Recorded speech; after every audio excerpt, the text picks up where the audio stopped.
Welcome everyone to the final round of the Grenke Chess Freestyle Open 2025. We have Magnus Carlsen with the white pieces and he has already won the tournament with one round to spare. He's on 8 out of 8. But this is Magnus's golden opportunity to score 100%, making it 9 out of 9.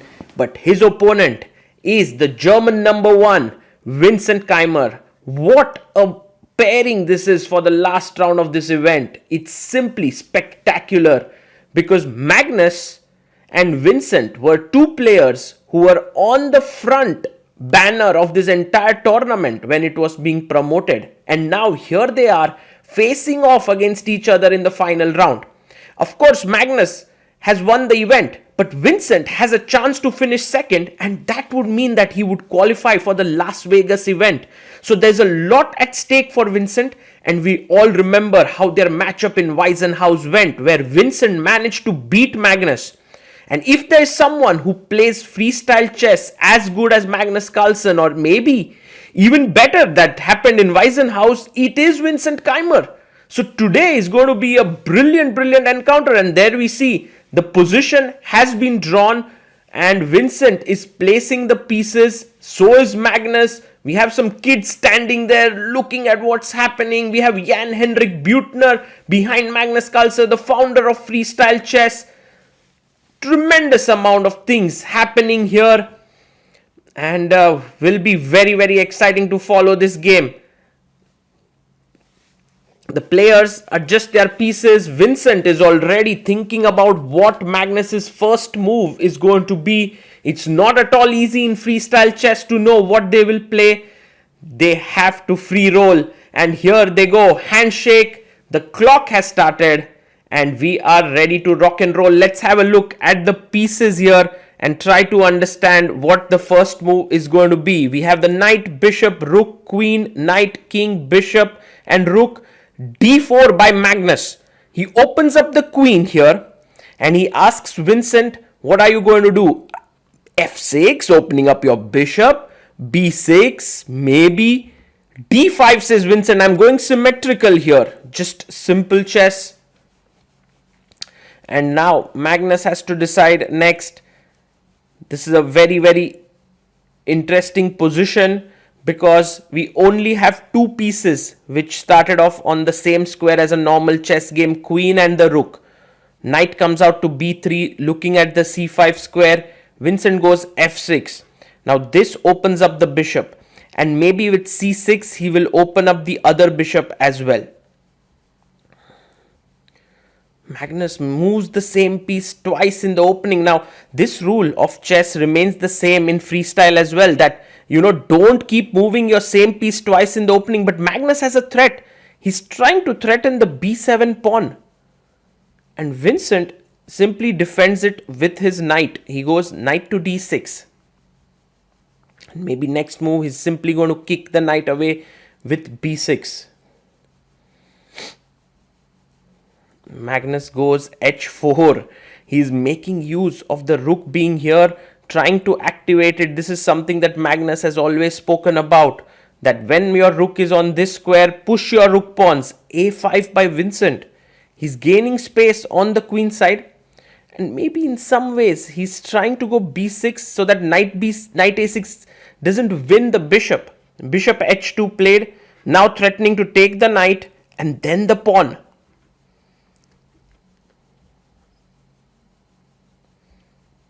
And Vincent goes b6. Now, if you go knight a6, bishop a7, it's quite scary because your knight is trapped. But perhaps this is the way in which Magnus had to go, because once he plays knight to d3, Vincent already has a very nice position. He can actually push his pawn in the center of the board and gain more space, and he does exactly that. Magnus already after 6 moves, slightly worse with the white pieces. This is turning into a very exciting struggle now. Magnus decides to bolster his center with c3, and in doing so he's also opening up his bishop here.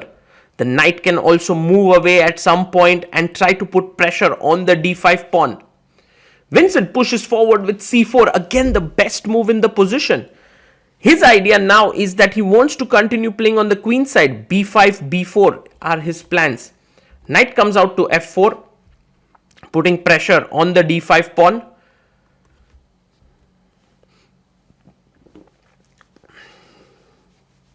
And now Vincent is thinking, he goes b5, which is again the best move. For Magnus to create play, he needs to start playing in the center. f3, e4 looks like a good plan. He does go f3. It's a good move. He wants to break in the center with e4.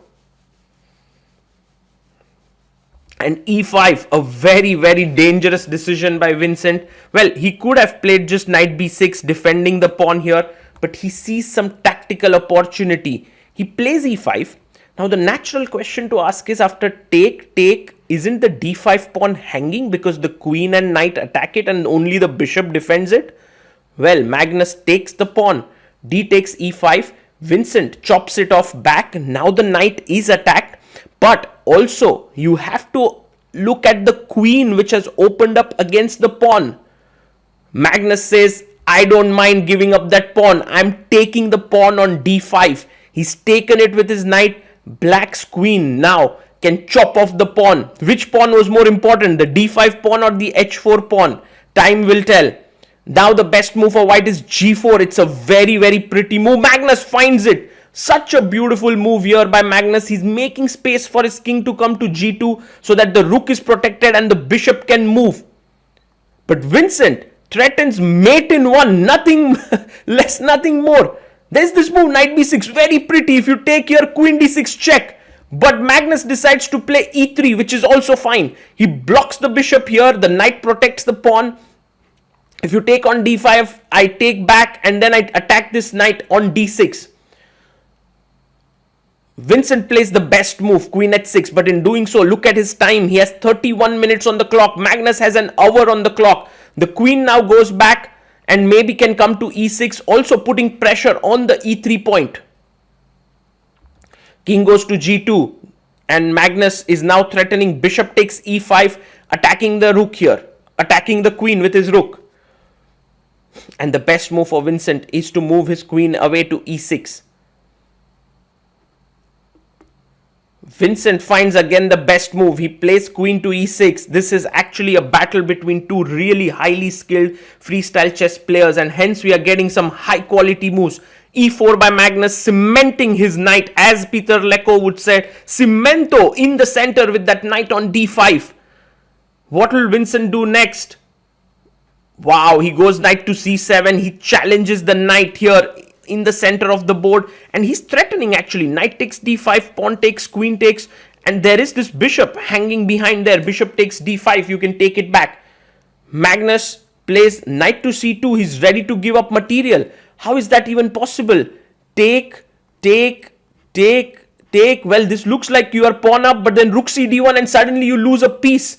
That's why Magnus has the courage to play knight c2. And now Vincent, what is his move going to be? He's thinking here, and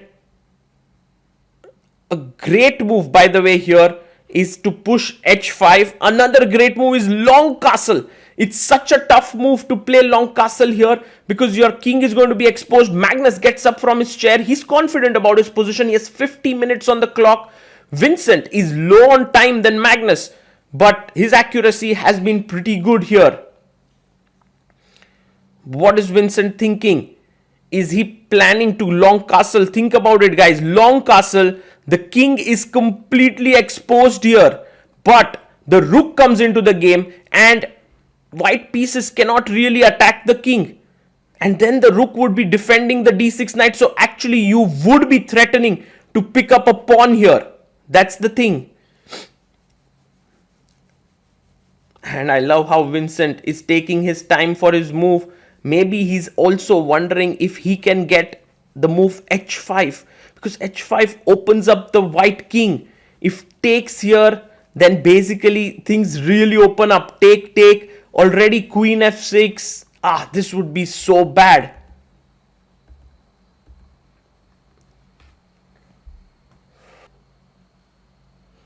Vincent getting ready for the move.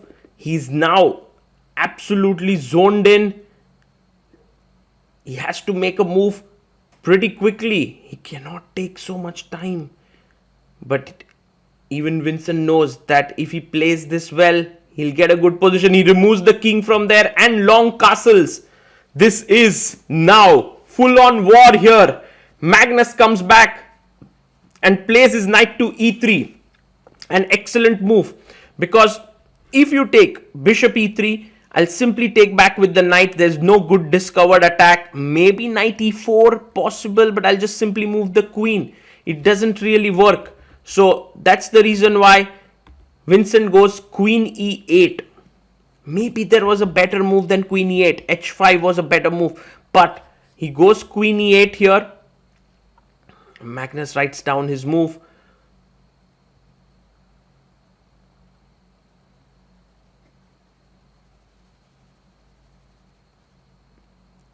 And he moves his queen away from the d file. He plays queen to e2. And Vincent now takes the knight. Knight takes knight. I believe you will take back with the knight. That seems like the best move, to plonk the other knight right into the center of the board. Yes, he does. Knight takes d5.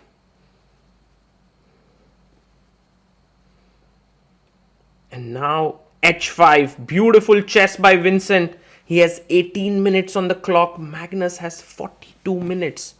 So time is the only thing that Vincent has to care about, because his position is really great. Bishop g3 played by Magnus. And of course you can't take it right now. The rook is hanging here on h8. So maybe it's time to get the bishop out into the game. And Vincent does it. Bishop e6 on the board. Yes, he's giving up the e5 pawn. But then after hg4, it is opening up the white king. Magnus actually has some tough decisions to make. He pushes the pawn to g5 in the hope to keep the position closed. And Vincent maybe now is threatening to take bishop e5. Well, rook d7 played. What's this move actually? Now if bishop e5, oh my god, you have knight f7. What a move. And if bishop goes back, then bishop takes and you can't take any more. That was deep. So Magnus decides to defend his knight with his rook.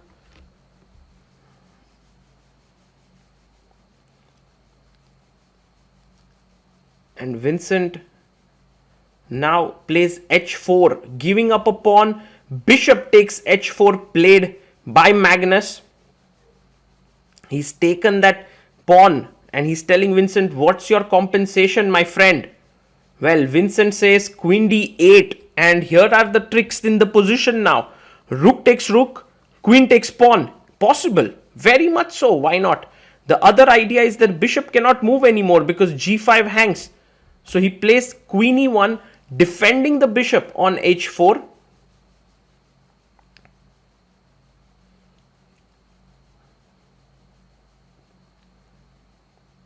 And rook h5 played here. So the idea of this move, rook h5, is to maybe just get the queen in, double up here, maybe even g6, rook h7. Magnus goes queen g3. And Vincent, down to his last 30 seconds, blunders here with knight f5. The position was heating up. Queen e8 was the best move, but he goes knight f5. And the problem is, I can simply take the knight. ef5. I mean, Vincent felt that he can take the knight on d5. That's the reason why he's played this move. But somehow the tactics are not working in his favor. And you can see Magnus really spotting it. He takes the knight, he takes f5 on the board. And now if rook d5, I mean bishop d5, if played, there are so many moves. g6 simply attacking the queen. So he decides to take with the rook. And yeah, if you take the bishop, I can take on d1 and black is completely fine. So the best move now is to take rook takes d5. He takes rook takes d5. Bishop takes d5 has been played.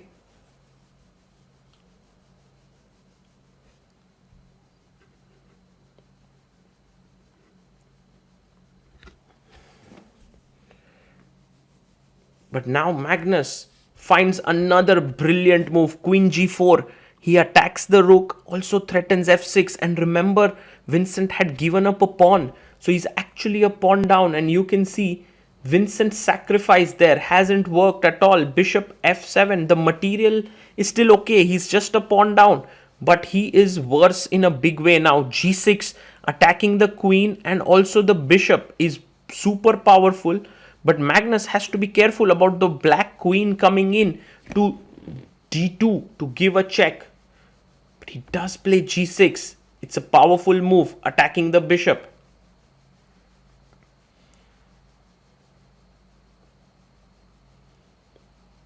And now queen to d2 check.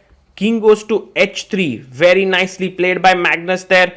And there are no more checks here in the position. This is hanging. So is the rook.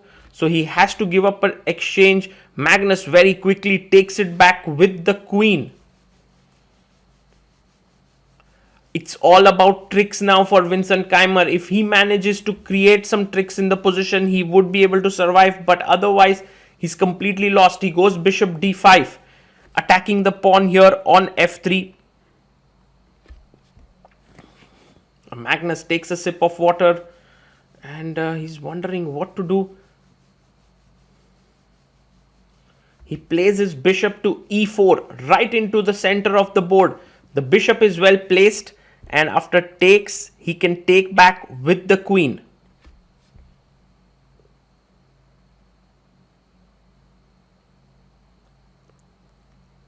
So he takes, and now very important not to take with the pawn, because if you take with the pawn, this is already a perpetual with queen h6 and so on. So that's the reason why Magnus, of course, takes queen takes e4. And you can see the time management of Magnus Carlsen. It's been brilliant. He has 8 minutes on the clock. Queen h6 by Vincent. Some final checks in the position. Maybe queen h4 just blocking here is a winner. He just wins the game, but also moving the king to g2 should be completely fine. Magnus plays it. King g2 on the board. He brings his king back. And he's getting close to that immaculate performance of 9 out of 9. Which may well be one of the most brilliant performances in recent times in the chess world that we have seen. He brings the queen in. Queen g4. A check comes on d2. And you can play king h3. But then there will be another check.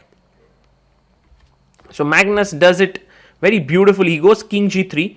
He's not afraid of this check, queen on f2, because king h3 and there are no more checks.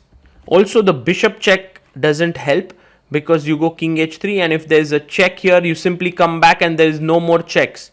So therefore he goes king c7 now, Vincent, and Magnus can simply push the pawn forward. If takes g7, g8, queen. Yes, he does it. f6 on the board. And this is a powerful move by Magnus. And Vincent now gives a check with the bishop. Well, important to play king h3. He plays it.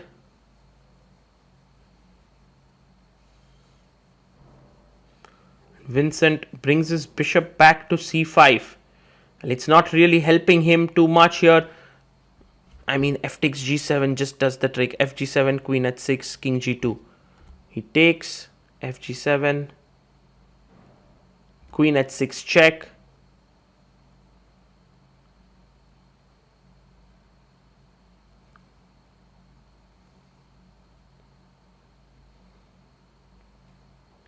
He comes back, king to g2, gives another check.